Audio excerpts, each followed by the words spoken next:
Good morning everybody. Success point Deoband में आपका फिर से स्वागत है।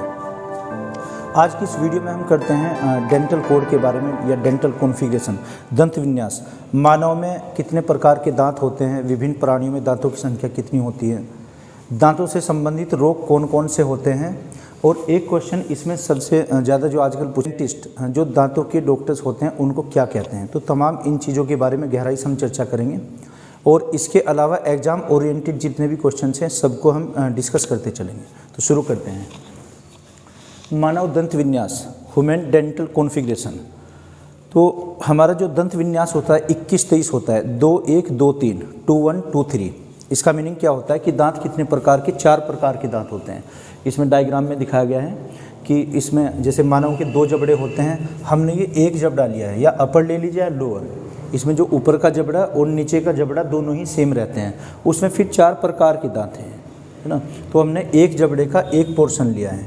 और दूसरा, कोई भी दांत होगा उसमें जो आंतरिक संरचना होगी, इंटरनल कॉन्फ़िगरेशन या स्ट्रक्चर जो बनाएंगे, उसमें किस भाग को क्या कहा जाएगा। चलिए शुरू करते हैं पहले। तो क्वेश्चन है कि दांतों के डॉक्टर को या चिकित्सक को क्या कहते हैं, ओडोंटोलॉजिस्ट। और दांतों का अध्ययन क्या कहलाता है, ओडोंटोलॉजी ना। ओडोंटोलॉजी किसे कहेंगे, दांतों के अध्ययन को। और ओडोंटोलॉजिस्ट दांतों का डॉक्टर या चिकित्सक। दंत विन्यास क्या होता है मानव का, दंत विन्यास 21-23। 21-23 का मीनिंग क्या हुआ कि 2 तो इसमें कृंतक होते हैं, जैसे कृंतक, रदनक, पुरचर्वाक और चर्वाक, है ना। चर्वाक बोल सकते हैं या चर्वण, एक ही बात है। ये एनसाइजर, कैनाइन, प्रीमोलर और मोलर, 4 प्रकार के दांत होते हैं हमारे जबड़े में।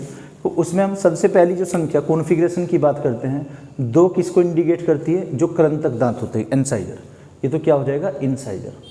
और जो 1 होते हैं यानी कि नुकीले जो दांत होंगे, नुकीले दांत क्या हो जाएंगे, रदनक, कैनाइन। और 2 क्या हो जाएंगे, प्रीमोलर। और ये 3 जो सबसे लास्ट में होते हैं, जबड़े के सबसे अंदर बहुत हैवी जो होते हैं, ये क्या होंगे, मोलर। तो एनसाइजर, कैनिनस और ये प्रीमोलर और मोलर, 4 प्रकार के दांत होंगे। तो 4 प्रकार के दांत को हम इसमें डायग्राम में देख लेते हैं पहले दो, ठीक ना। 2 जबड़े जैसे होते हैं तो इसमें एक जबड़ा कंसिडर किया है। एक जबड़े में दांत कितने होंगे, टोटल 16 होंगे। टोटल दोनों में कितने, 32 आ जाएंगे, 32 दांत। सामने वाले जो दांत होते हैं, जैसे सामने वाले 4 दांत दिखाते हैं, इसमें 2 क्या होंगे, ये एनसाइजर। 2 एनसाइजर, हिंदी में इसको कृंतक कहा जाएगा। ये क्या हो जाएंगे, कृंतक। ये कृंतक दांत होंगे, मतलब कृंतक टीथ। कैनाइन, उसके पास वाले जो नुकीले दांत होंगे, यानी कि एक जबड़े में ये 2 होते हैं नुकीले, जो सामने वाले के पीछे होंगे, तो ये कैनाइन हो जाएंगे। इनको हम क्या कहेंगे, भेदक, है ना, या रदनक भी बोल सकते हैं। और ये जो दाढ़ होती हैं, प्रीमोलर, इसको पूर्व चर्वाक, इनकी संख्या कितनी होगी, 2। और जो सबसे बाद के होते हैं, ये मोलर होते हैं। ये बाद में जब वयस्क हो जाते हैं, वयस्क अवस्था में निकलते हैं। वयस्क अवस्था में ये 3 दांत, 3 इधर होंगे। तो पूरे जबड़े में कितने हुए, 3 और 3 6। एक जबड़े में 6, दोनों जबड़ों में कितने होंगे, 6 × 2, तो 12 हो जाएंगे, 12 3, यानी कि ये 12 हो जाएंगे। तो इसमें जो सबसे बाद के होते हैं, मोलर, मोलर की संख्या कितनी होगी हमारे जबड़े में, 12 हो जाएगी। और इसके बाद में जो बचते हैं, ये 20 दांत होते हैं। ये 20 दांत जीवन में 2 बार उग सकते हैं। इनको दूध के दांत बोलते हैं, है ना, दूध या दांत। तो देखना, दंत विन्यास क्या हुआ हमारे मानव का, 2-1-2-3, यानी कि कृंतक 2 और कैनाइन 3 हो जाएंगे, प्रीमोलर 2 होंगे और मोलर 3। अगर हम इसका टोटल योग करते हैं, सम कितना आता है इसका, 2 और 1 3 और 2 5 और 3 8, यानी कि 2 + 1 + 2 और +3, टोटल कितना हुआ, 8। 8 को अगर 4 से मल्टीप्लाई करते हैं तो ये 32 आ जाएगा, यानी कि टोटल नंबर ऑफ टीथ कितने होंगे, 32, 32 दांत होते हैं। यानी कि डेंटल कॉन्फ़िगरेशन, दंत विन्यास का अगर सम करते हैं, चारों प्रकार के दांत, उसे 4 से मल्टीप्लाई करते हैं, फिर चूँकि 4 प्रकार के दांत होंगे तो टोटल नंबर ऑफ टीथ 32 आ जाएगा। क्वेश्चन ये आया हुआ है कि हमारे कितने दांत 2 बार उग सकते हैं। तो 20 दांत होंगे। कौन कौन से होंगे, शुरू के जो 3 प्रकार होंगे, यानी कि कृंतक, रदनक और पुरचर्वाक, ये लाइफ में केवल 2 बार ही उगते हैं, उसके बाद नहीं उगेंगे, अगर टूट जाते हैं। और जो चर्वाक होंगे, मोलर, ये सिर्फ 1 बार ही उगते हैं। ये तो एज होने पर, वयस्क अवस्था में कभी कभी उगते हैं, और इनका ज़्यादा रोल नहीं होता चर्वाक दांतों का, जो बाद में, जिनको हम अक्कल दाढ़ बोलते हैं। अक्कल दाढ़ क्या होंगे, ये एक अवशेषी अंग भी होगा, यानी कि इनको अगर निकलवा दें तो जबड़े में कोई, हमें खाने में कोई प्रॉब्लम नहीं होगी, चबाने में।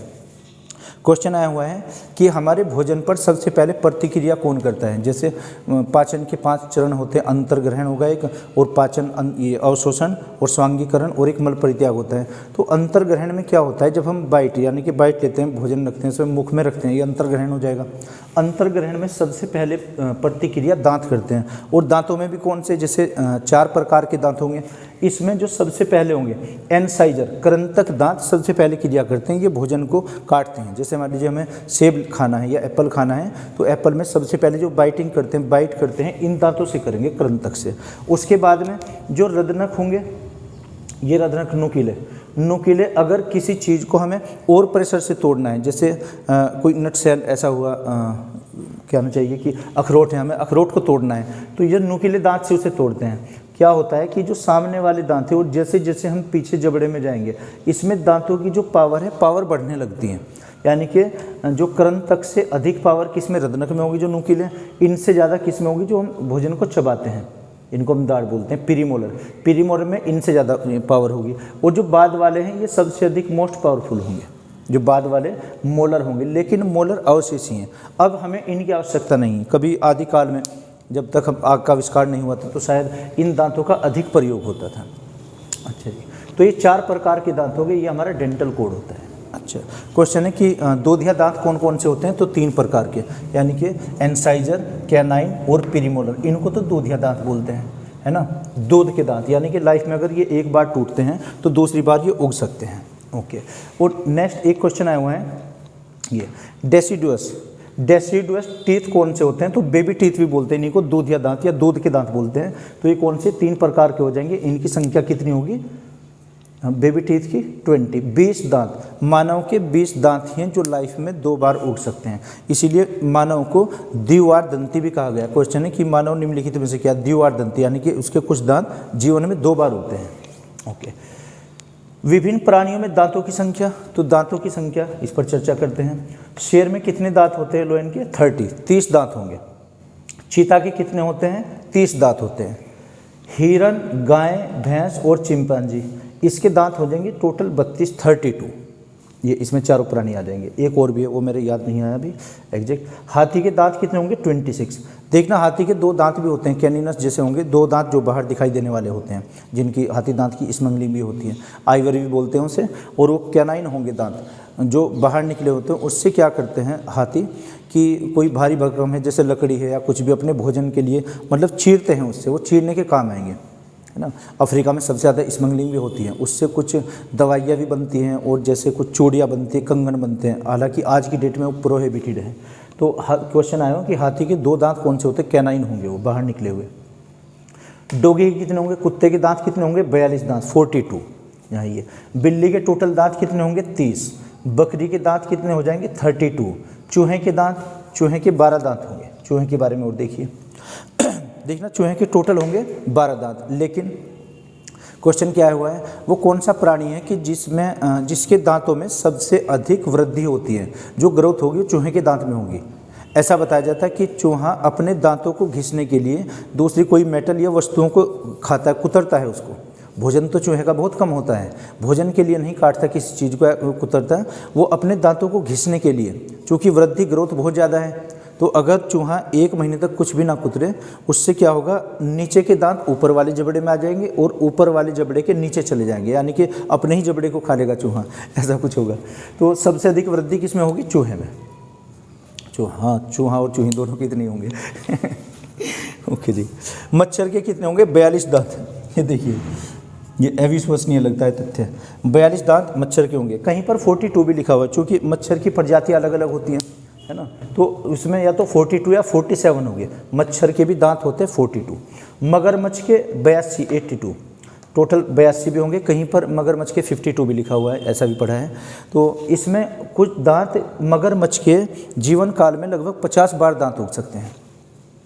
सांप के कितने दांत होंगे, सांप के वैसे तो 4 होते हैं। कहीं क्वेश्चन पड़ा था कि सांप के दांतों को क्या कहते हैं। पहली बात तो जो सांप के दांत होते हैं वो तो काटने के लिए, उससे तो क्या होता है, स्किन टाइट करता है। सांप ने जैसे काटा तो स्किन टाइट होगी, उसके बाद में विष ग्रंथियाँ निकलती है फिर, है ना।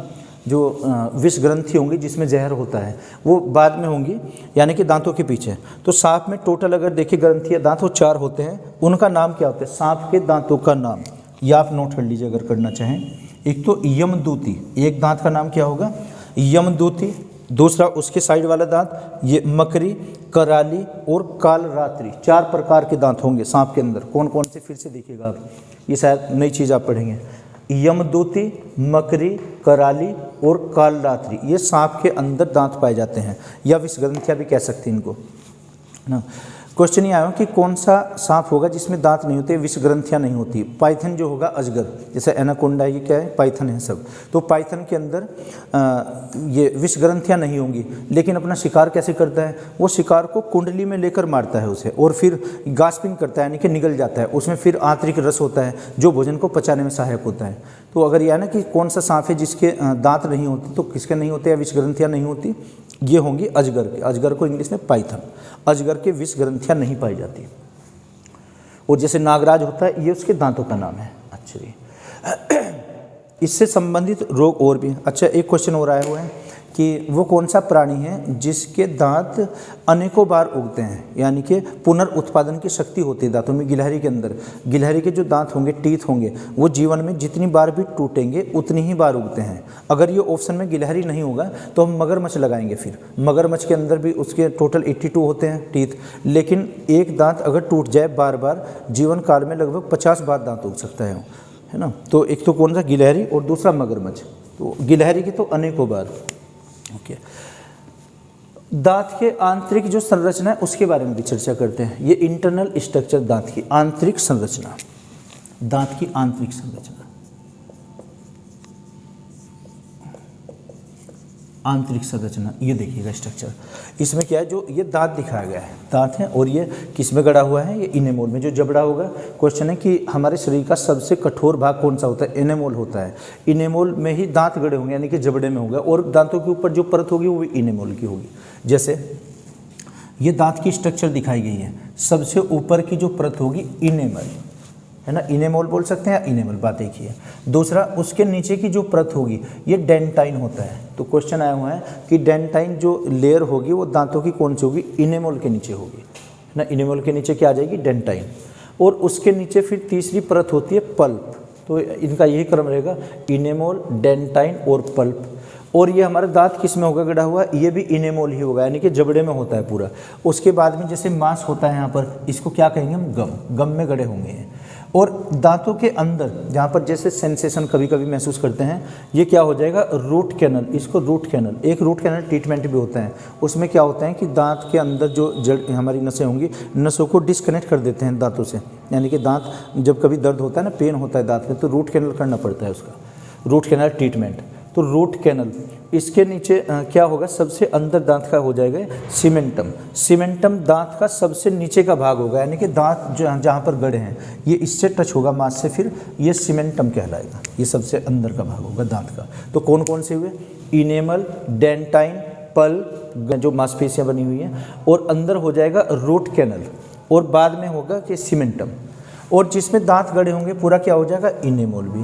तो दांतों के रोग से संबंधित कुछ चर्चा कर लेते हैं। देखना दांतों में कौन कौन से रोग होते हैं, या हमारे मसूड़ों में। एक पायरिया रोग, जो सबसे अधिक बार क्वेश्चन परीक्षा में पूछा गया है। पायरिया रोग किसकी कमी के कारण होता है? इसमें कैल्शियम की कमी हो जाती है, या फिर विटामिन सी या कैल्शियम की कमी के कारण पायरिया रोग होता है। और इससे क्या होगा? मसूड़ों से रक्त का स्राव होने लगता है, यानी कि ब्लीडिंग होने लगती है, और जो दांतों को भी खराब कर देता है बाद में। क्वेश्चन है कि जिंजीवाइटिस रोग किसका रोग होता है? दांतों का रोग होगा। या तो एंट अमीबा जिंजीवेलिस के कारण होगा, या विटामिन सी के भी कारण हो सकता है। और इसमें प्लाक बैक्टीरिया होता है। प्लाक क्या होता है? दांतों के ऊपर जो मैल आ जाता है ना, जो पीलापन का भी एक कारण है। फ्लोरोसिस एक रोग होता है, इसमें तीसरा दिया फ्लोरोसिस। स्पॉटिंग, दांतों के ऊपर धब्बे लग जाते हैं, उसमें ब्लैकिश आ जाती है, कैविटी लग जाती है। तो कैविटी जो लगती है ये किसके कारण? फ्लोरीन की कमी के कारण, क्योंकि हमारे जो दांतों का कंपोजिशन है ये कैल्शियम, फ्लोरीन और अदर इसमें तत्व हो सकते हैं, लेकिन सबसे अधिक मात्रा में जो ये फास्फोरस और क्या पाया जाएगा इसमें, कैल्शियम पाया जाएगा। अगर किसी मेटल की कमी हो जाती है तो फ्लोरोसिस का कारण बनता है। क्वेश्चन आया हुआ है कि हमारे दांतों के खट्टेपन का क्या कारण है, दांत कभी कभी खट्टे हो जाते हैं। एक्चुअली क्या है कि जो हमारी जीभ होती है, टंग, उसके कुछ पार्ट्स होते हैं। जैसे यहीं पर जबड़े में हम देखें, एक तालू में यहाँ पर जीभ है हमारी, तो जीभ का जो सबसे आगे का भाग होता है, इसको जीभ मान लिया जाए, जीभ का सबसे आगे का भाग मीठे टेस्ट को महसूस करता है, मध्य का जो भाग होगा वो नमकीन, और जो पीछे वाला भाग है वो कड़वे को महसूस करता है ना, कड़वा जो टेस्ट होगा, और जो साइड वाला होता है ये खट्टे को महसूस करता है। तो दांतों के ऊपर खट्टेपन की जो लेयर चढ़ती है वो टार्ट्रिक एसिड होता है, यानी कि टार्ट्रिक एसिड के कारण हमारे दांत खट्टे होते हैं, और दांत जो पीले होते हैं ये फ्लोरोसिस का रोग हो जाएगा, यानी कि फ्लोरीन की कमी के कारण, डिफिशियंसी ऑफ फ्लोरीन। और पायरिया जो रोग होगा ये कैल्शियम की कमी के कारण, पायरिया किस में होगा, एंट अमीबा जिंजीविलिस के कारण ये मसूड़ों का रोग होगा, और मसूड़ों से फिर ये दांतों में फैल जाएगा। तो ये मानव का क्या है, एक डेंटल कॉन्फ़िगरेशन। तो इससे मेरे ख्याल से काफ़ी क्वेश्चन कवर हो जाएंगे। ज़्यादातर इन्हीं के बारे में परीक्षा में पूछते हैं कि दंत विन्यास हमारा कितना है और कितने प्रकार के दांत होते हैं, यही इनकी सीक्वेंस रहती है, यानी कि क्रम रहता है बाहर से अंदर की तरफ, और जब बाहर से अंदर जाते हैं तो इसमें पावरनेस बढ़ती है। दूसरा, विभिन्न प्राणियों के कुछ दांतों की संख्या पूछी गई है। जैसे ज़्यादातर पूछते हैं हाथी के 2 दांत को क्या आइवरी कहा जाएगा, जो 2 दांत बाहर निकलते हैं हाथी के, है ना, जो चीरने के या किसी चीज़ को फाड़ने के काम में आते हैं। और दूसरा, एक कुत्ते के दांत पूछे गए हैं, मच्छर के दांत पूछे गए, मच्छर में कितने दांत होते हैं, 42। तो एक इनकी दांतों की संख्या, और मानव के दांतों के प्रकार, और एक दांतों से संबंधित कुछ रोग होते हैं। हाँ, कभी कभी ये पूछ लेते हैं कि दांतों के ऊपर लेयर किसकी होती है बनी हुई। देखना, हमारा जो जबड़ा होगा ये भी इनेमल में होगा गड़ा हुआ, और इसके ऊपर जो लेयर होती है वो भी इनेमल की होती है। इनेमल क्या होगा, इसके ऊपर चमक और जो ब्राइटनेस आती है दांत, उसके लिए उत्तरदायी होता है। क्वेश्चन है कि दांतों की चमक किसके कारण होती है, इनेमल के कारण, इनेमल या इनेमोल प्रोनाउंस ऐसे हो जाएगा, इनेमोल की परत के कारण होती है। और अगर ये परत यहाँ से कमज़ोर पड़ जाए या टूट जाए, अब ये सेंसेशन होने लगती है दांतों में, यानी कि ठंडा गर्म पानी जैसा लगता है, तो ये इनेमोल की कमी के कारण होता है, ठंडा पानी या गर्म पानी लगना। और उसके नीचे का भाग कौन सा, डेंटाइन हो जाएगा, फिर पल्प हो जाएगा, और सबसे इनर में होगा इसमें सीमेंटम। तो इनका भी क्रम ऐसे ही आपको लर्न करना है, तो इसे आप नोट कर लीजिए, आप चाहे तो स्क्रीनशॉट ले लीजिए। इसके अलावा अगर और भी कोई इन्फॉर्मेशन ऐसी जो आधी अधूरी रही हो तो उसमें कमेंट बॉक्स में आप लिख कर बताइएगा, तो मैं आशा करता हूँ आपकी समझ आया होगा, अगर नहीं तो बताइएगा आप उसमें। Okay, thank you.